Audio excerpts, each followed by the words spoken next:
Hello everyone, welcome to my new blog. আজ হচ্ছে 14ই April, Pohela Boishakh. সালাম জানিয়ে আমি আমার নিউ ব্লগটি শুরু করছি। আসসালামু আলাইকুম। আজ আমরা যাচ্ছি ওয়ান্ডারল্যান্ড পার্ক, যা 100 ফিটে অবস্থিত। এই ওয়ান্ডারল্যান্ড পার্কে শুধু অ্যামিউজমেন্ট পার্কই নয়, এটাতে সুইমিংও আছে এবং স্নোফল আছে, প্লাস চেরি ব্লসম গার্ডেনও আছে। প্রথমে আমরা যাচ্ছি চেরি ব্লসম গার্ডেনে। দেখুন, এখানে চেরি ফুল দিয়ে আর্টিফিশিয়ালভাবে পুরো অ্যামিউজমেন্ট পার্কটি সাজানো হয়েছে পয়লা বৈশাখ উপলক্ষে। পয়লা বৈশাখ ছাড়াও এখানে চেরি ব্লসম গার্ডেনে আপনারা আর্টিফিশিয়াল চেরি ফুলের ডেকোরেটেড ডিজাইনগুলো দেখতে পারবেন, রং বেরঙের, দেখতে খুবই সুন্দর দেখায়। পার পারসন 100 টাকা টিকিট দিয়ে আমরা ঢুকে পড়লাম অ্যামিউজমেন্ট পার্কটিতে। এই হচ্ছে ঢোকার গেট। এখানে পয়লা বৈশাখ উপলক্ষে সাজানো হয়েছে বিভিন্ন পেপারস ডেকোরেট করে। সর্বপ্রথম আমরা গার্ডেনে গেলাম। দেখেন চেরি ফুল দিয়ে কীভাবে সুন্দর করে সাজানো হয়েছে, পিঙ্ক এবং হোয়াইট কালার আর্টিফিশিয়াল চেরি ফুল দিয়ে। তারপর আমরা পার পারসন 200 টাকা টিকিট করে সুইমিং পুলে চলে গেলাম। সুইমিং পুলটি দেখতে সুন্দরী, ছোট হলেও খুব এনজয় করেছি সেখানে। তারপর সেখানকার পানিপথ রেস্টুরেন্টে গিয়ে একটু খাওয়া দাওয়া করে আমরা স্নোফলের জন্য ওয়েট করছি বাইরে। স্নোফলটি একবারই হবে, সেটা হচ্ছে সন্ধ্যা 6টার দিকে। যেহেতু পয়লা বৈশাখ আর ঈদ, তাই প্রচুর পরিমাণে ভিড় জমেছে। দেখেন, সবাই ওয়েট করতেছে। 6টা বাজলেই ওনারা এই স্নোফলটা ছেড়ে দিবে। স্নোফল ছাড়ার মানে হচ্ছে এটা একটি আর্টিফিশিয়াল স্নোফল, সম্ভবত সাবানের ফেনা দিয়ে কিছু একটা করে ওরা তারপর এটা দেখেন কিভাবে করছে।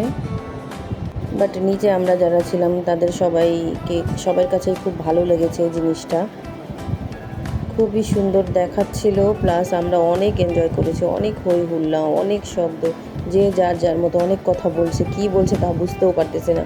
মোবাইলও কাজ করতেছিল না ভিডিও করার সময়, কারণ এই বড় বড় সাদা ফলগুলো এসে, ফেনাগুলো এসে মোবাইলের ওপর পড়তেছিল।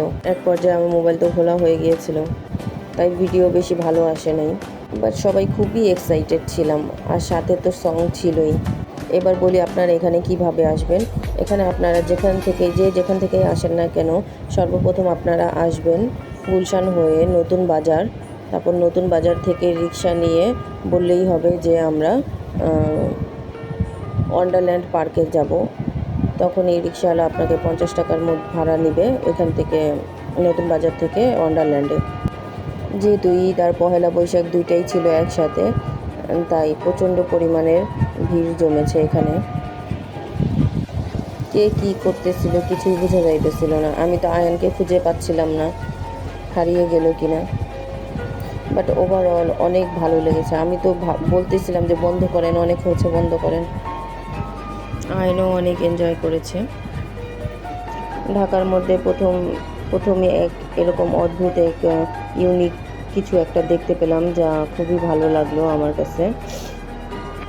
সো আপনারা যদি এই অ্যামিউজমেন্ট পার্কে যেতে চান তাহলে কেউ নিরাশ হবেন না, সবাই এনজয় করবেন।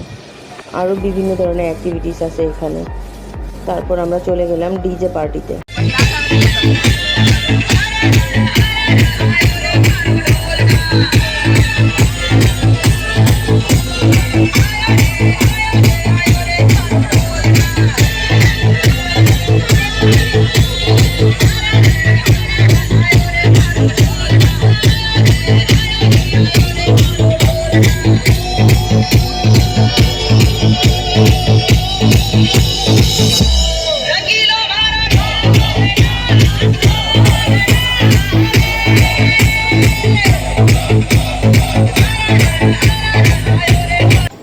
তারপর আমরা বের হয়ে আসলাম। এই হলো ওয়ান্ডারল্যান্ডের রাতের ভিউ।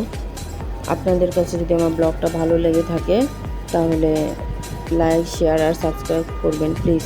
আল্লাহ হাফেজ।